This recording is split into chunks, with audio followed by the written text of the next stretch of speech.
Good morning. Good audio-wise? Okay, all right. I am red-green colorblind, so the red-green on these mic packs have plagued me for years. So thanks for giving me this opportunity to speak. I feel a little bad that I get to speak once and Aaron has to do all the other work, but I'm excited to be here with you.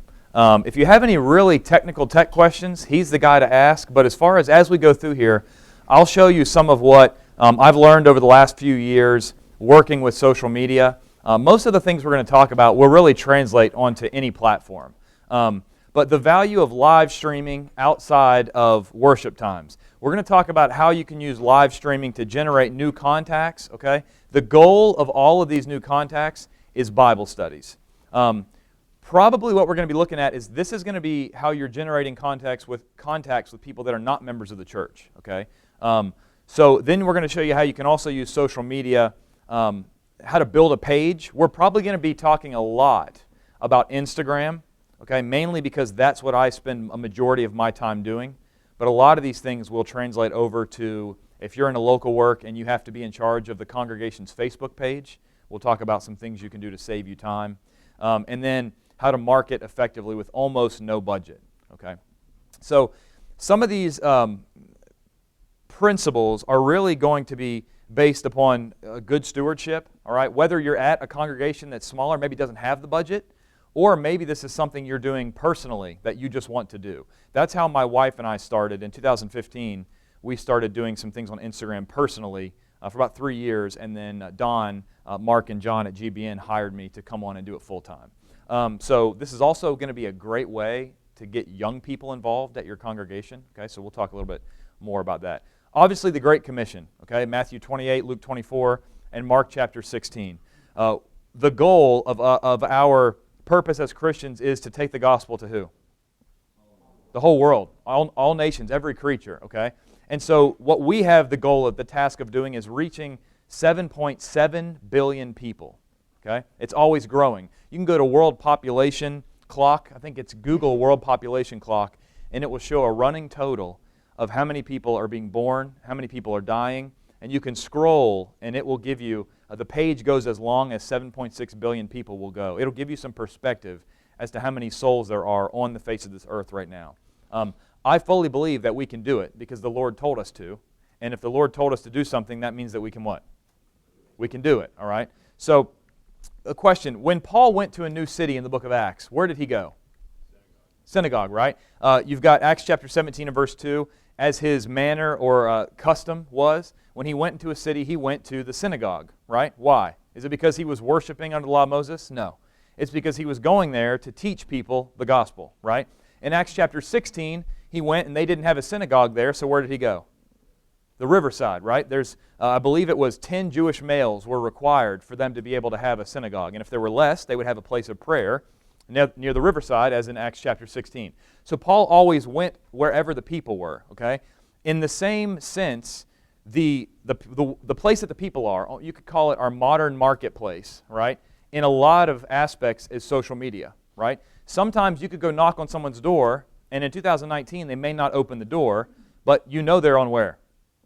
Probably on social media, okay? And so this is one way that you can reach them. This is not going to replace all the older forms of evangelism, okay? Luke 8:11, the seed is what? The Word of God, all right? That's our job, to plant the seed and give somebody else an opportunity, a chance to be honest with it, okay? And so we want to plant the seed however we can, everywhere we can, right? If you're a farmer and you're sowing seed, you have a certain amount of seed, right? Right? Now with us, with the seed being the Word of God, is that ever going to run out? No. You should walk around throwing that stuff like crazy, right? Everyone you meet in your regular life, throw seed, all right? If you're on social media, throw it everywhere, all right? Make a mess, okay? We should be spreading the Word of God everywhere that we can. And so this is going to be not a silver bullet, okay? Live streaming, social media, not a silver bullet. There are still going to be, there's still always going to be a need for long-term mission work, for short-term mission work. I've done short-term mission work in Central America and Africa, okay? Habari asubuhi. In Kenya, and that's all the Swahili I know. Don't be that impressed. But you will still need to do that sort of thing. There are people that you're never going to reach through social media in those countries and in places here in the U.S., right? There's also people that you're never going to reach door knocking because they might not open their door to you, okay? And we're going to look at that. Is social media worth it, okay? This is how much time people spend on social media, and this is, I think, from maybe a year ago. YouTube, 40 minutes a day, all right? The ones I'm going to promote that I try to do work on is YouTube, all right? 40 minutes a day on average. Facebook, 35 minutes. I don't really deal with Snapchat much. So if you have any questions about Snapchat, I'm the wrong guy to ask. But then Instagram, okay? And Twitter, I don't do a whole lot on Twitter because it seems like it's shrinking. There are certain people that still use Twitter a lot, but I'm not one of them. In a lifetime, 5 years, 4 months spent on social media. You think that's a lot of time to get to reach somebody? Absolutely, okay? So this is, first of all, I want to talk about Instagram because that's on a daily basis what I do most of my work on, all right? You can translate many of these principles onto other avenues, all right? So in 2018, you can see this chart up here, Instagram crested 1 billion users, okay? So 1 out of every 7 people are on Instagram in the world, okay? It's about 800 million monthly users and 500 million are on there daily, okay? So it is a humongous place. Facebook has about 1.8 billion users, all right? So Instagram is growing pretty quickly. This is what I used to use Instagram for, okay? I'm going to be honest with you. When I do these presentations, I do not want you to get the impression that from the time I was a 12-year-old that I was somehow evangelizing the world, okay? I went to college. I was a baseball player. I was not faithful in college. After I came out of college, I moved to North Carolina for work, and I started learning more, studying my Bible more. I went on a mission trip to Africa and had 2 18-year-old African guys in Kenya that I was going door to door with absolutely put me to shame in Bible knowledge, and I was so embarrassed. So I got back to the U.S. and I started studying, okay? There were years where I missed so many opportunities. So if you think, well, I'm really not that good at evangelizing, okay? It is a skill that can be taught and you can learn it, okay? Sometimes I'll meet people and they'll say, oh, you're just so gifted at talking to people, okay? I think that that's almost like going to an Olympic marathoner and saying, like, you are just such a gifted runner, right? Do you think that those athletes have to train to get good at what they do? Absolutely. I remember one of the first, I think, turning points in me being willing to talk to people. I was in North Carolina. I did a Wednesday night devotional, and I was trying to think about what to do it on, so I did it on the Ethiopian eunuch. And I said, does God have enough faith in you that if providentially you come into contact with somebody reading their Bible, that you will go over to that person and say, hey, do you understand what you're reading, right? That's kind of a hard thing for you to do, right? Can you imagine what I probably would have done if I was the eunuch? I'd have said, well, do you think I'm dumb to be reading something I don't understand, right? No, the eunuch was humble, and he said, how can I unless someone guides me, right? So that was my Wednesday night devotional. Does God trust that if you see somebody studying your Bible in public, their Bible, you'll go over and talk to them, right? That was on a Wednesday night. After services, I drove to South Carolina, had a work meeting the next morning, and I went to get a cup of coffee, and I was sitting there reading my Bible, and do you know what happened? I looked right across the coffee shop, and there were these 2 guys reading their Bibles. And I thought, all right, I have 2 options. I can either go talk to them, which was not comfortable for me to do. It was completely awkward. Or I can become a complete hypocrite, right, and ask the congregation to do something I wouldn't do myself. So I went over to them. It was super awkward and had a really, I told them the story basically that I just told you all, and we ended up having a really great conversation, all right? I say that to say, if you don't feel like you're skilled at evangelism, you can learn, you can become better. It will get less awkward over time, all right? But do we still all have a responsibility to do it, even if it's awkward? Absolutely we do, okay? So this is what I use Instagram for years, taking pictures of my food, right? Does anyone here have an Instagram? Has anyone ever posted a picture of their food? All right, a few honest guys. So, I'm kidding. So this is what I used for years. But what I started to notice is I started to notice other people, specifically denominations, were teaching a lot of false doctrine on social media, okay? If you've looked, there is a lot of false doctrine. It used to be you had to learn what Calvinism was, and then you had to learn it enough to teach it, then you'd have to go teach it. Then it became you can copy and paste. Now you can click 2 buttons on your phone, screenshot it, and repost it, okay? And so what I started to do on my personal page is I started to try to reach people with devotionals. These are some of the things I think you guys can do. You can do it now. If you guys are studying, you could easily take a snapshot of your Bible or one of your devotionals you're working on, and you could post something, and then you're going to share it, all right? This is how I started to generate contacts. Now I run these Instagrams for GBN, okay? Social media will allow you to reach people all around the world, okay? With things like Facebook, you can be a lot more specific to your local area. If you're in a local work, you can do some really cool targeted Facebook campaigns, which we're going to look at the end, okay? For instance, on social media, on Instagram, you also might be generating contacts for other congregations, okay? So our goal is to spread the gospel to the whole world. Just because you get somebody that says, hey, I'm in India, don't write them off because they're not in your local congregation, okay? If you had somebody that contacts someone somewhere else and they say, hey, they have someone in your local area, would you not want them to pass it along to you? Okay. So this is a list of countries that people have sent us messages at GBN, 140 countries, okay? You can see, I don't know how well it's, you can see all the numbers. The number is the level of persecution, how dangerous it is. There are some really heavily Muslim countries that I probably would get kidnapped if I tried to go and be like an open-air missionary, all right? But you can reach them through social media. So you guys can reach people all over the world from that cell phone that you have in your pocket or that Facebook you have on your computer, okay? This is what an example post looks like. Now you're wondering, what does this have to do with live streaming, okay? You need to build a landing page for the people to either find you so that they'll watch your live streams, or when they watch your live streams, they're going to say, I want to see what else this guy has to do, okay? And this is, I hope, going to be beneficial in any local work that you do, because it's likely you might go somewhere where they want you to run the Facebook, or they want you to run the social media. And I know you guys are going to have a million other jobs already, but hopefully this will give you some help when you get to those situations, all right? So this is an example post, all right? Have you been added to Christ Church? Without baptism, you cannot. The whole goal of this is to get people on social media to open their what? Open their Bibles, okay? We want them to open their Bibles to test and see if the things that we're teaching them are true, just like the Bereans in Acts 17:11, okay? Now, I'm going to show you how to make a post first, okay? This is all going to come together. This is what, who knows how to make a post on Instagram, all right? Okay. If you don't have Instagram and you don't want to get involved, that's okay. This is not me trying to con you in or talk you into starting an Instagram. I do much more stuff on here than I do on Facebook. You know why? Because I know there's lots of other faithful members of the Lord's church that are already doing tons of stuff on Facebook. All right. That's why I focus my efforts on Instagram and then on YouTube. Okay.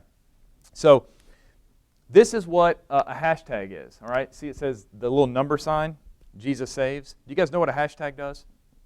What does it do? That's right. It puts it out there and allows somebody to find your page, okay?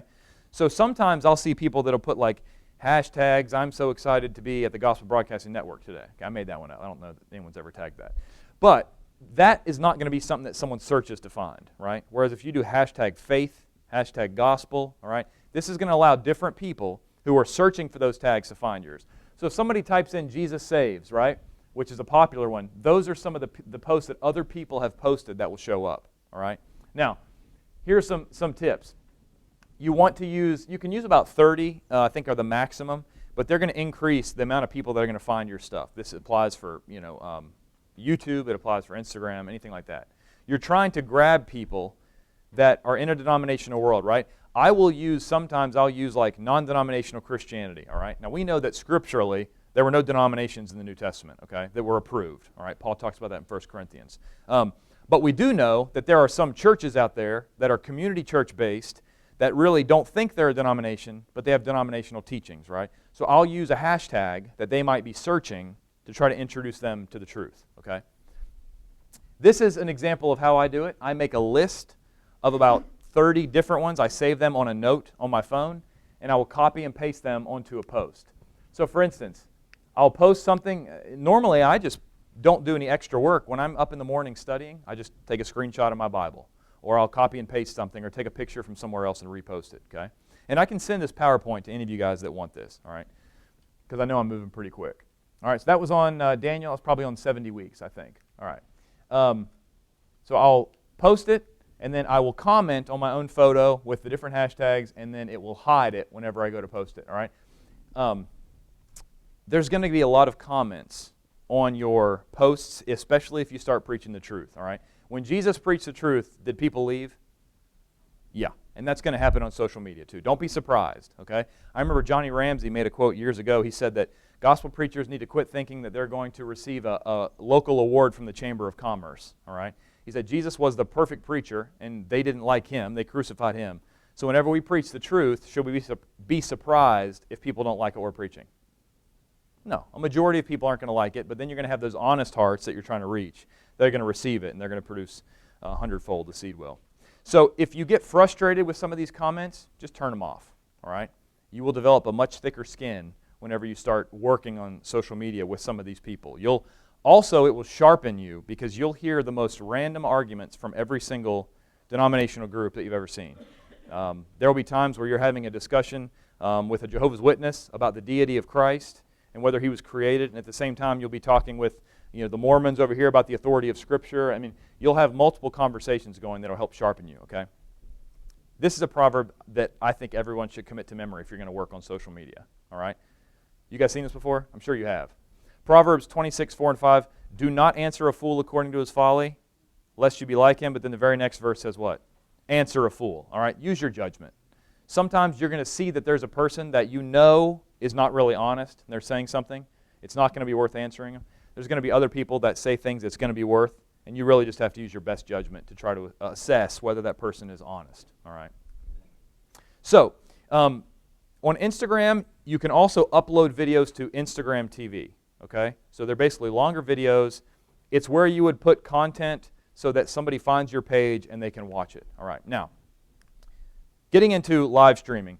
If anyone wants to get into a more technical version of this, you can talk to Aaron Kozort. You can see all this stuff, right? He knows how to make it look super fancy, all right?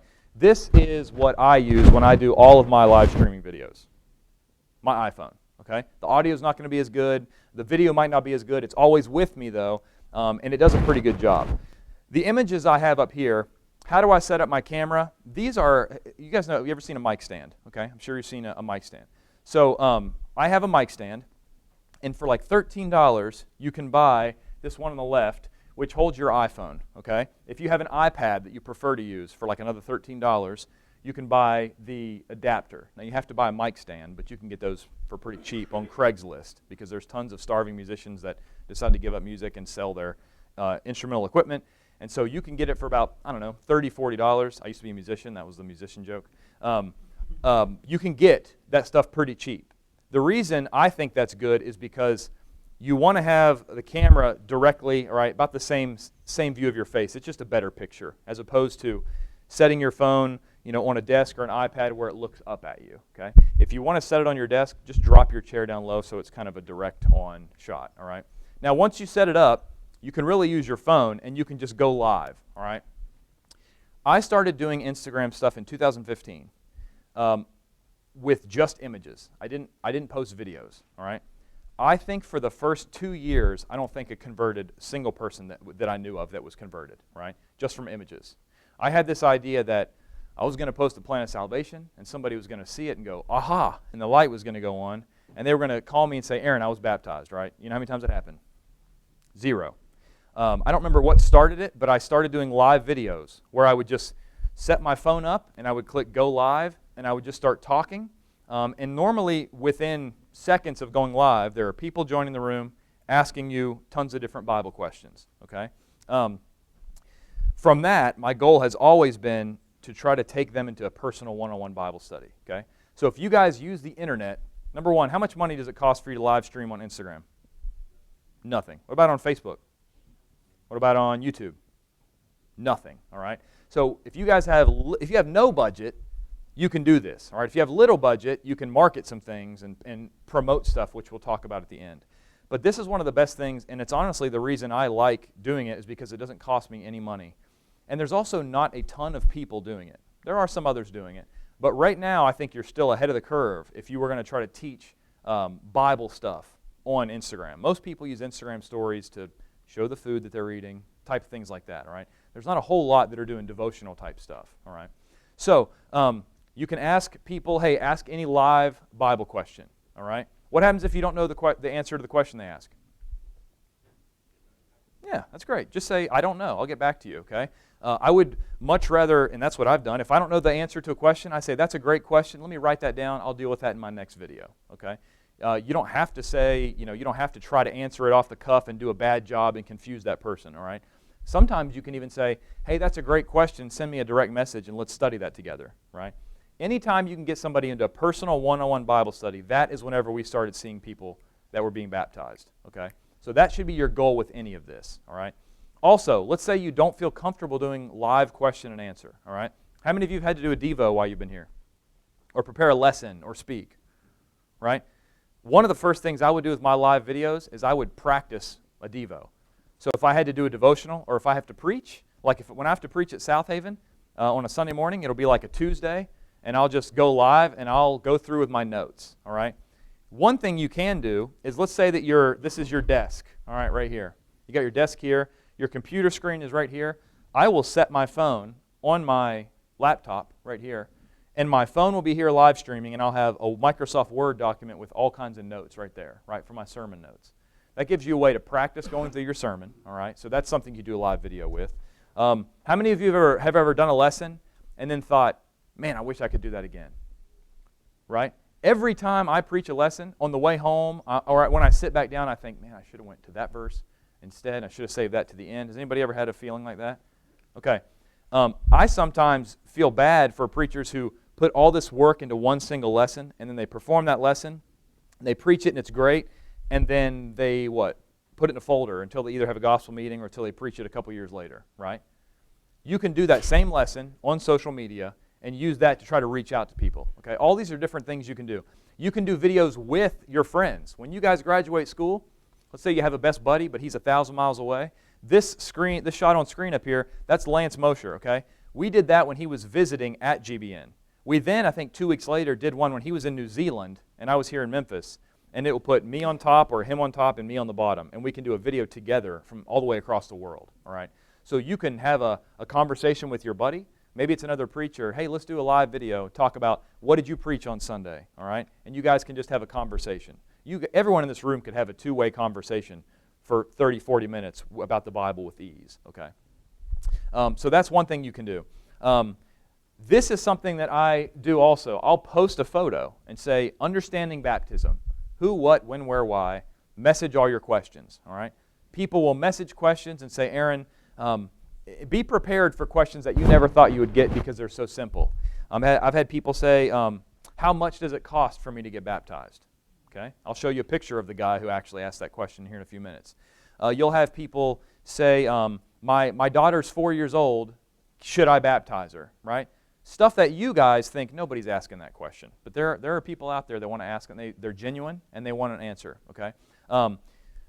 I take every video I do on Instagram, and I post it on my YouTube, all right? So I'm trying to work smarter, not harder. You guys can start a YouTube page. You can upload stuff because it costs how much? It's free. The amount of, the opportunities we have in our generation is incredible, okay? On Wednesday nights at South Haven, I'm teaching through this Guy and Woods debate book. And it was I think the debate was in 1946. And they had to borrow 2 audio recording devices that would only record like 4 to 5 minutes at a time. And so when Guy and Woods is debating nunnery about baptism and apostasy, they have to keep switching every 3 or 4 minutes these recording devices to make sure they get that debate, right?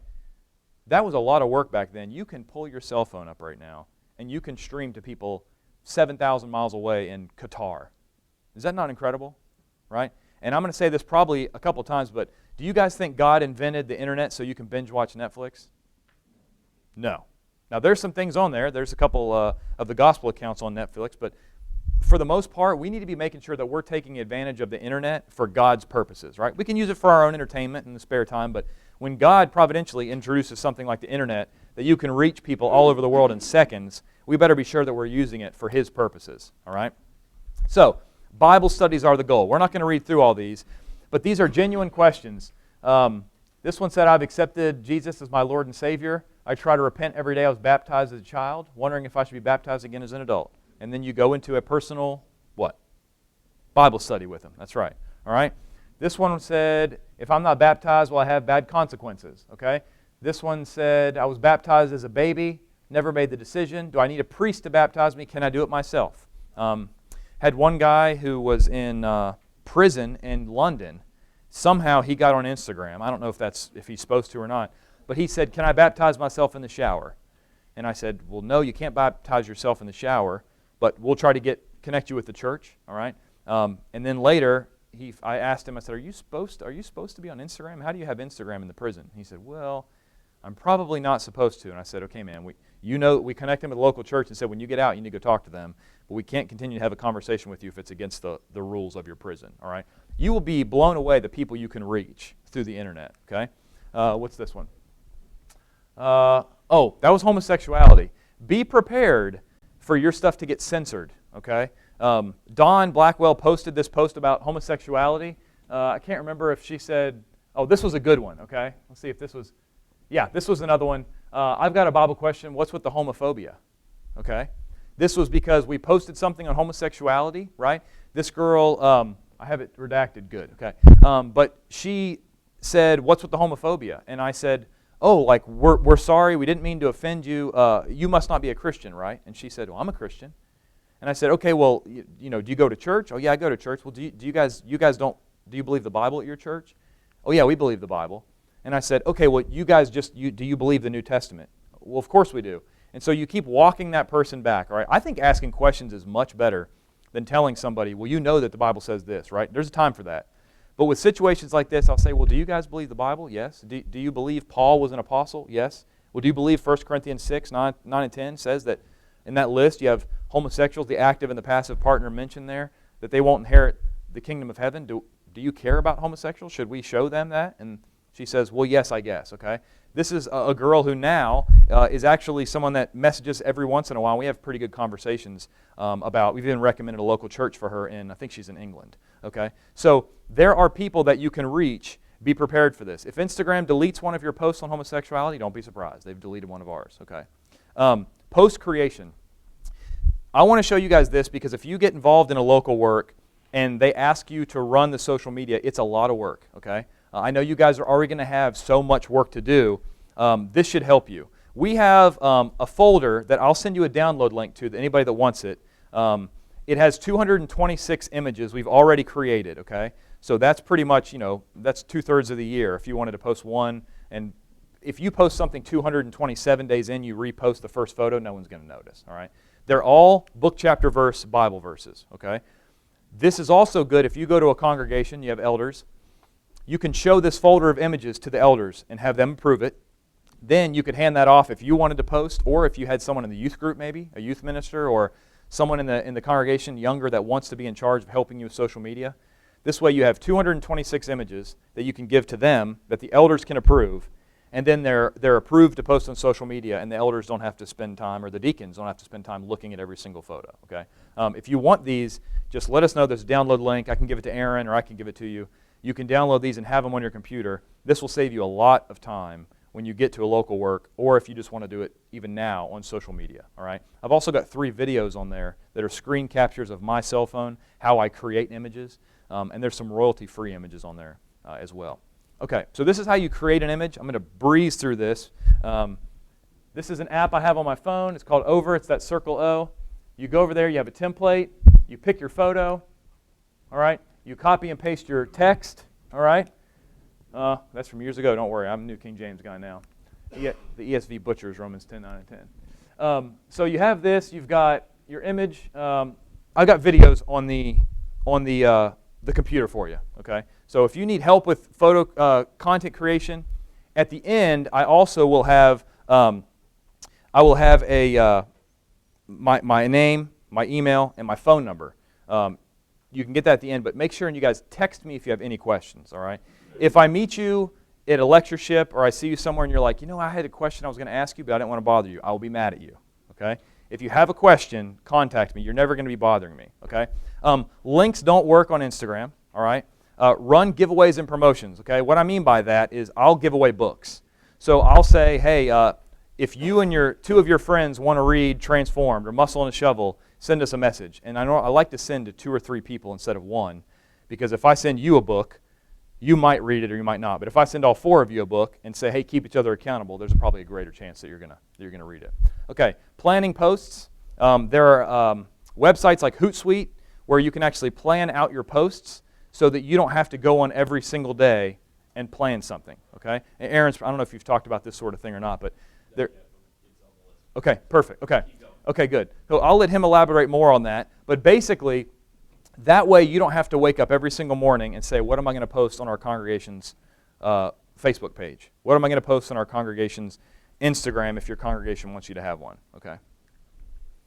Live streaming and promotion on Facebook. Okay. This is kind of completely changing gears, but it is creepy how specific you can be on Facebook as far as targeting people. Okay. If you're in a local work, you can target people that are within 10 miles of your congregation, okay? I think this is one of the most underutilized thing on Facebook. It was underutilized by me until I learned about it, okay? I would try to put this in an evangelism budget. If they ask you at a congregation, hey, what are some things you'd like to put in an evangelism budget? This would be it. For instance, let's say you have a gospel meeting coming up, right? You can promote that to anyone in your community that likes the gospel. Let's say it's apologetics. Let's say you have someone coming to do an apologetics seminar, okay? You can tag, you want it to advertise to anybody who likes dinosaurs, okay? Everyone likes dinosaurs, all right? You can have it target anybody who likes creationism, okay? You can even have it focus on something as specific as, let's say that you're going to preach a sermon or a sermon series on the book of Genesis, Genesis chapter 6 through 9 with Noah and the ark, right? You could target anybody within 15 miles of you that likes the Ark Encounter in Kentucky, right? You can be very targeted. I know Aaron talked about this a little bit later, but VBS, gospel meetings, Bible study offers, all right? Be careful using terminology that we know what it is, but other people don't. I'll give you an example. I was raised in the church. I didn't know what a BCC was until I was about 23. Now, I don't know if that's a good thing or a bad thing, but Bible correspondence course, right? The first time I saw BCC, I thought it meant blind carbon copy from email, right? And that's what I thought. They were like, if you'd like a BCC, I'm like, why would they want to copy me on their emails, okay? Be careful with the terminology we use, all right? I know that I'm guilty of it too, but try to think from the perspective of the person out there who is either in a denominational church or maybe somebody who's never been to church in their life, okay? Try to make things simple. So when I do a live stream, I'll say if anybody would like to have a free Bible study, we'll send it to your house, right? I remember one day on Instagram, we had 80 people in one day that said, please send us Bible study, Bible correspondence courses, okay? So, but I said a free Bible study will send you in the mail, okay? Nowadays, I'll tell people too, hey, you don't have to fill out the answers and mail it back, all right? How many of you in the last week have sent anything in the actual mail? Yeah, okay, a couple. Okay, I have sent a couple packages, but it's much easier now for people on social media to take a picture of their answer sheet. I'll say, you take a picture of your answer sheet, send it to me, trying to make it easy for them, okay, so that they'll do it, all right? Yeah, VBS, gospel meetings, those are great opportunities to focus, to send people, to try to get them to introduce to your congregation. I want to walk you through creating one. This is a video that Don Blackwell did with World Video Bible School, okay? It was I Born a Sinner, all right? So this is called a promotion, okay? Facebook always tries to get you to promote anything you've posted, all right? So on this promotion, you can see up here, I can select the option of, number one, send people to your website. That wasn't my goal for this one. Get more people to react, comment, and share, all right? That's the one that we chose. So you go down to audience, people you choose through targeting, all right? So I can decide who I want to target. So for instance, it opens up and connects with Google Maps, all right? So this was 25 miles surrounding Memphis, Tennessee, all right? You can edit your audience. If it's a ladies' day and you're trying to get women from the community to come and learn, all right, you can select men or women only, all right? If it's a men's day, you can select men only, all right? You can select your age. Let's say that it's a VBS, and, well, VBS you could advertise to anybody, but let's say it's something that you want to do for young adults. You know, you could do that 18 to... I'm 34, so 35, all right, young adults. Okay. Your audience is defined. So that tells me that there was 860,000 potential people within 25 miles of Memphis that are on Facebook, okay? Then I can go to this where I start typing in interests, all right? This is what I was referencing about you can get very, very specific. When Don and I released the first episode of Answering the Error, we did it on baptism, okay, where we watch a denominational guy's video and we very kindly but gently try to answer the arguments he's making and show how they don't line up with Scripture. And so when we released that video on Facebook, we let it go for maybe, a day or two, and it had comments and views, and then we put $50 behind it, and we targeted it. I think this is actually some screenshots. I'm not sure, but this was, okay, the Baptist church. So we targeted people in the Baptist church because we want to reach them. All right, we love people in the Baptist church.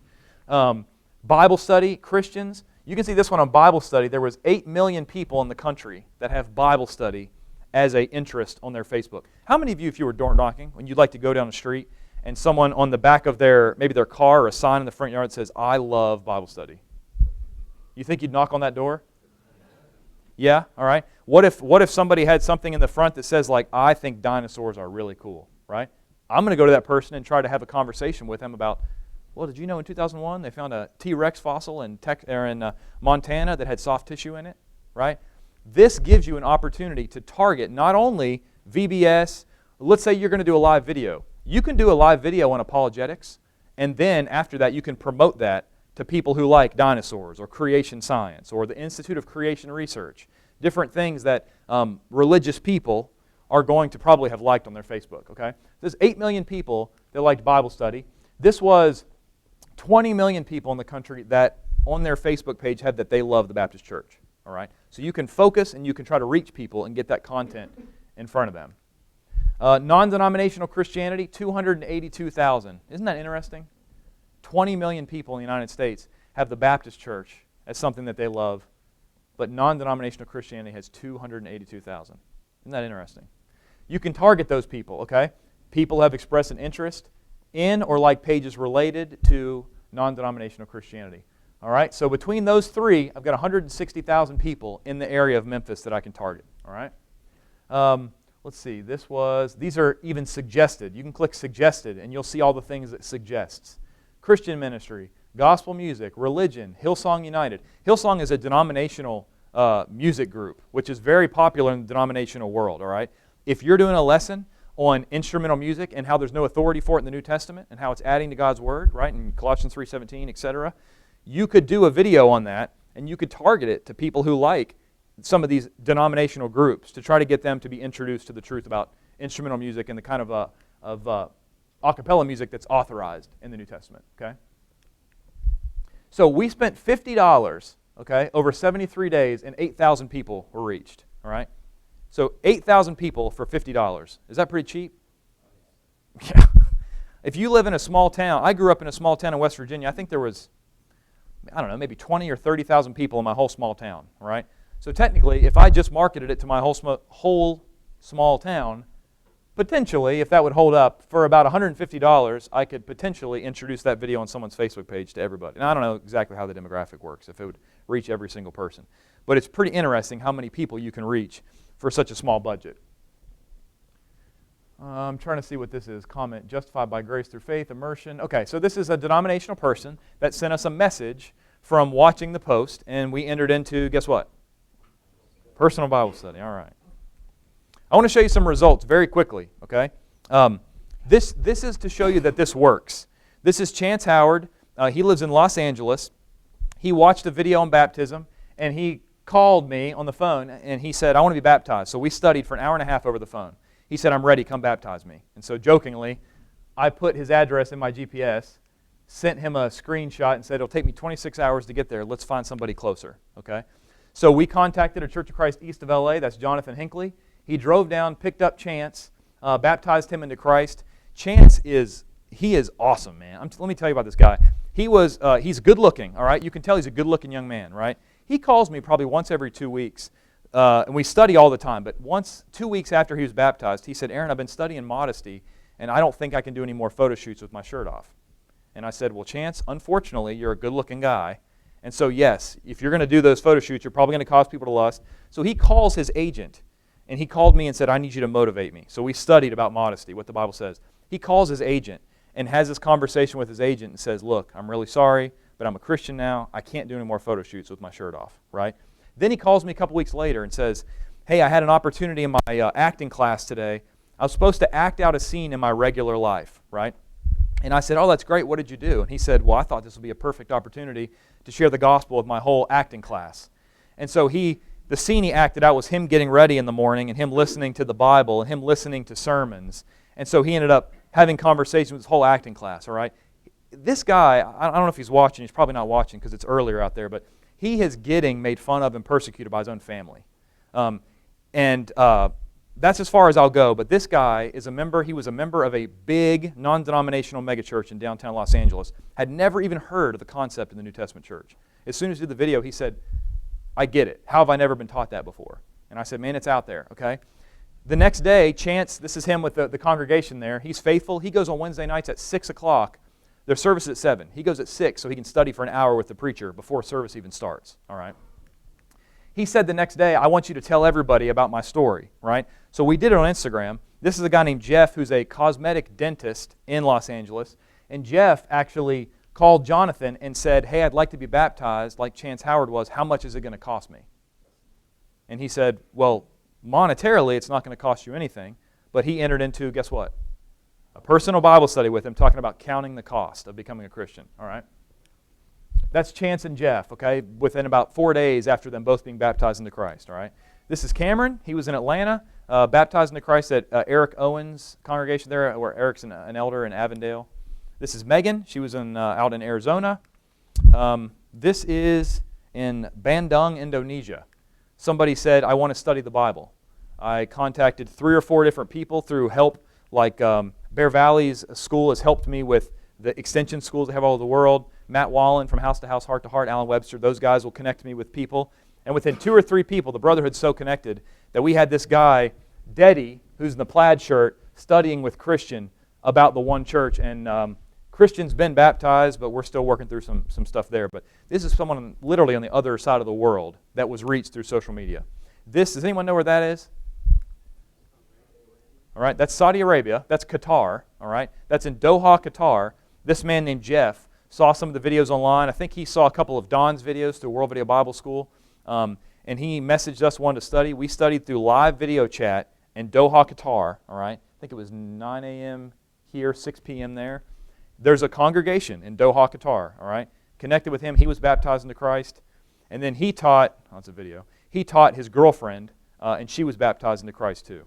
This is, I think, the last one. This is, you guys know where this one is? It's pretty small. This is Norway, all right? Kvinesdal, Norway, a young couple said, we want to be baptized. So I asked people, does anyone know anybody in Norway? I didn't know a single person. And somebody said, I know a guy named Thor. And I said, really? And I was so excited, and I called him, and he had the gentlest voice ever. I was like, is this Thor? And he said, yes. I said, oh, okay. So it caught me completely off guard. But Thor connected me with somebody. He was 6 hours away from this couple. Closest Christian I knew, 6 hours away. You talk about how lucky we are in the U.S., right? He connected us with somebody 4 hours away, and that person drove down and they baptized them, okay? So 4 hours away, all right? That's the valley. If anyone wants to go plant a church in Norway, I can tell you exactly where I can send you. And this is the couple, Henriette and Michael Woodcock. They have 2 or 3 kids. They're members of the New Testament church now. All of this is said because the harvest is plentiful, but what's few? The laborers. That's exactly right. Like I said earlier, on Judgment Day, I don't think the Lord is going to be concerned with how much Netflix that you watched using the internet. I don't think He's going to be concerned with how many funny cat videos you watched on YouTube. I like funny cat. I don't like cats, but I like funny cat videos, okay? The reason that we need to be about our Father's business is why? Because there are 7 billion souls on the face of this earth. Who is going to reach them with the New Testament truth of the gospel if we don't? Who? We live in America where you can open up your iPad or your computer and you can live stream a video that somebody in Africa might watch, somewhere in India might watch, Norway, the Middle East, okay? People in India who say, hey, I saw your video, who's Jesus? Right? You've got the opportunities. So when you go to your local work and you graduate, remember, I always think about this. I don't presume to ask to know what the Lord's going to ask me on Judgment Day, but what if He says, why didn't you carry the gospel to the whole world? I said, Lord, how could I? There's 7 billion people. He says, well, I gave you planes and I gave you cars, and then to make it even easier, I gave you automobiles, or I gave you ships, and then I even gave you jets that could fly you across the country in 5 hours, and then I gave you the internet, right? I've got guys that send me messages on Facebook from Western Kenya who don't even have electricity at their house, but you know what they got? They got cell phones. They charge them in the market during the day, all right? And then they take them home with them at night. We charge them at night at our homes. They charge their phones during the day in the markets, but they got Facebook. Some of these videos that we'll post from GBN, those guys I know from Africa that live in the bush, you know what they're watching? They're watching videos, Facebook videos. Anything you guys can do. So if it's a Tuesday morning and you're done with your sermon, pop open your social media live stream and practice it, right? You never know who you might reach with it. Okay? Guys, thank you so much. This is my information. Take advantage of the time you have at this school. I don't know if I may have told BJ, but I watch almost all the Most program videos. I see Roger. Before I even met Roger, I knew what the back of his head looked like because he's in all the Most videos, right? So take advantage of the time you guys have at this school. You guys are sitting under some of the best teachers in the world. Is that not crazy? Amen. I mean, in the whole world, you're in the United States of America, and you get to sit under some great teachers. Take advantage of that time, all right? I'm not even a student here, but I get to watch all the stuff that gets put on the internet, and it is fantastic, all right? There was a question online 'Kay. From Marlon Rotana. Yes. You mentioned being able to take a video from Instagram and Yes. to YouTube. Yes. Or, sorry, to Facebook. Yes. He just wanted Okay. Could you just briefly explain? Absolutely. So whenever you do a video on Instagram, right, it will let you put up to an hour long before it cuts you off, okay? You may say, wow, an hour? When you start getting going with questions and answers, it'll go an hour, okay? So you take your video, Marlon, when you finish your hour-long video or 30-minute video, when you end the live video, it will ask you, do you want to save it to your phone? You will click yes. It will save it to your camera roll, okay? Then, from there, you will take it. I normally Bluetooth airdrop it to my computer. From my computer, I'll upload it to my YouTube. You could do the same thing once you have that video file. You could also upload it to your Facebook if you wanted to. If every once in a while there will be a glitch where it won't save to your phone, that video will be on Instagram for 24 hours. And so what I do is I will rewatch the video that I did, and I'll screen capture it on my phone. And then I'll still have it so I can upload it to YouTube. So the best way is when you finish your video, save it to your phone, transfer it to your computer, and then upload it. And he can always message me if he needs to about anything else.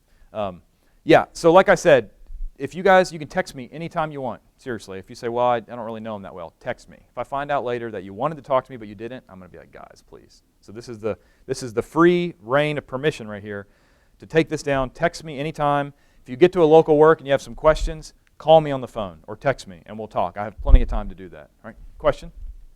Oh, I thought I saw a hand up for a question. Okay, question.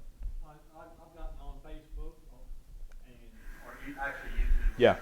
And made a few comments on there trying to defend our beliefs. Yeah. And last time I was on there was about a year ago, and I got comments a couple of days ago saying, "I agree with you. Keep it up." Is this on Facebook or is it on YouTube. YouTube? Yeah, YouTube. It's hard because when I log onto my YouTube, I'll get notifications. Depending on the type of YouTube, sometimes people, if they have a ton of videos, it's hard to keep track of the comments. So yeah, sometimes on YouTube you might not get an answer to some of your comments. Well, I'm just saying that even after a year, people still read your Oh, absolutely, absolutely. the word's still getting out there. That's right. You put a video up, and you know, I remember, I think it was maybe either Roy Deaver or Johnny Ramsey. He talked about the power of the printed page. He talked about how something you write will probably reach more people than a sermon that you preach.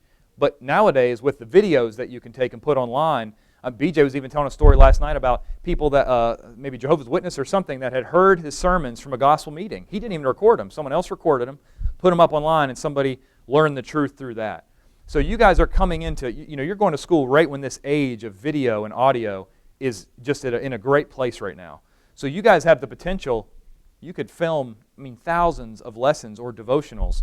And the thing about it, too, is if you're maybe going to preach a topic that is maybe you're nervous to preach. I know when you preach on some certain topics, it feels like it's 100 degrees up there on stage, on the front of the pulpit preaching it. You can do that to your phone, right? How many of you would have a problem talking about alcohol or modesty to your phone, just you in a room? Right? No. All right? But in fact, the lesson you're doing is going out to tons of people, right? Let's say there's a topic that you're nervous about preaching on. You can preach it on your phone. You'll get better at talking about it. And before you know it, it'll be something you can speak, just from memory. Yeah, question?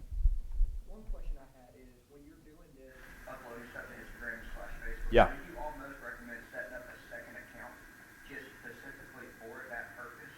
Or would you do it starting off with your personal account and then maybe, if it gets big enough, go to a second account? I guess it kind of depends on what you want to do. So, for instance, are you talking about with YouTube or Facebook or just all of them, really? Instagram, I think that really, as you get more and more into this, the more accounts you have in different places, the harder it is to manage and maintain. So like of course, I have multiple accounts because I run the ones for GBN and the ones my wife and I run, but I would recommend doing one maybe your congregations and your personal one. But like for now, if I could go back and it was just me in North Carolina working my biotech job, I would have one Facebook, one YouTube, one Instagram, just because then I only have 3 things to monitor as opposed to 15 or 20. Yeah, question? Can you get somebody to agree to Bible study? Yeah. Do you do personal, or you do sit a lot more Bible correspondence? Well, I like to do personal.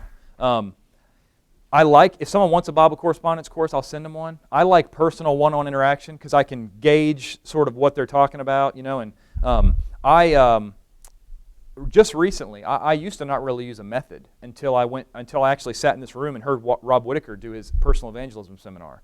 He talked about having a method or a paper or something is not really for you, but it's for the person you're studying with. And that really kind of a light bulb went on in my head. So now I have some of the Back to the Bible that Rob uses, and I also have another one that Don made that's just a one-page study. But I anytime I get the opportunity, much rather talk to someone one-on-one. Yeah. Do you normally do these through DM or through like a FaceTime type of thing? So with the accounts that we run on Instagram, I get so many messages from people that are either just want to argue, that once I can tell it's a real prospect, I normally try to give them my cell phone. If it's a lady, I'm very careful about this. Let me be clear about this with young guys too, right? When it's a female, I would recommend, number one, if they want to try to connect them with a lady in your congregation, right? If you know a female, like there was a girl in Niagara Falls that wanted to study, I was able to connect her with a member of the church I knew in California who's a stay-at-home mom, and so they are now studying. So there are some times where I have to answer questions and have conversations, but it's always very transparent with my wife because you don't want to give any, you don't want to put anything in there where your wife or your family feels like there's somebody coming between you two. All right. So yeah, go ahead. Aaron, you mentioned about AirDrop. Can you kind of explain it to me? I've probably done it, but I don't Yeah. know what I'm doing. AirDrop is just something like I don't know if Aaron, is it just Apple that has it, or is that Apple? Okay, that's Apple's name for it, where I can select a video and click share, and it almost like Wi-Fi transfers it to my computer. You can connect to USB or anything like that too. Yeah, it's just a way to transfer files. Yeah. On Instagram, Yeah. how do you handle the inappropriate content that's posted by those that you're trying to reach? Yeah. If it's a live video that I'm doing, I'll have people that'll get on there sometimes and will cuss or say like really inappropriate sexual things. And I'll just say, okay, 1 minute, and I'll tap on their name and banned. And so they're gone now. So then they're out of the room. I honestly don't acknowledge what they even say. I don't even give them, but I'll just, if I'm doing a video and someone says something, I'll just say, okay, hold on 1 second, guys. Tap on their name. I'll ban them from the page, and then I just keep going right off my video. People will they'll post inappropriate comments. I'll delete them. There's actually a page too where your privacy settings where you can enter, unfortunately, you have to enter the words that you don't want used on the page, and then it will ban those words, right? But honestly, I don't have a whole lot of people that post profanity on the photos. Every once in a while I'll have someone that'll say like, praise be to Allah, and I'll just delete it, because they're Islam and the Muslim people that get on there. But honestly, it's normally sort of the agnostic atheist people that will join the video and try to be disruptive, and I don't even acknowledge them. I just say, okay, ban them, and then I keep right on going. So I've only had maybe, 10 or 20 people in a couple years that really have been problems. So, but you just ban them. And then if they want to create a new page and they make one more comment, I'll ban that. And pretty soon it takes more effort for them to be a part of it, and they'll just give up. So, any other questions? All right, thank you.